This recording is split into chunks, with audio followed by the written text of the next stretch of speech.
Hi hello welcome to our channel. நாம் இன்னைக்கு lunch box recipe என்னன்னு பார்க்கலாமா? வாங்க பார்க்கலாம். இன்னைக்கு நான் லஞ்சுக்கு தக்காளி சாதம் செஞ்சுருக்கிறேன். தக்காளி சாதத்தை டிஃபன் பாக்ஸில் எடுத்து வச்சுக்கலாம். இன்னும் கொஞ்சம் எடுத்து வச்சுக்கலாம்.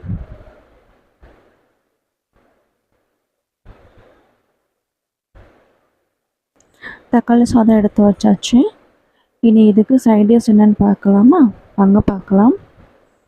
இன்றைக்கி சைட் டிஷ்க்கு நான் காலிஃப்ளவர் பக்கோடா செஞ்சுருக்கிறேன். காலிஃப்ளவர் பக்கோடாவை டிஃபன் பாக்ஸில் எடுத்து வச்சுக்கலாம். இன்னும் கொஞ்சம் எடுத்து வச்சுக்கலாம். ஓகே, நம்ம காலிஃப்ளவர் எடுத்து வச்சாச்சு. இதை கொஞ்சம் சைடில் வச்சுக்கலாம்.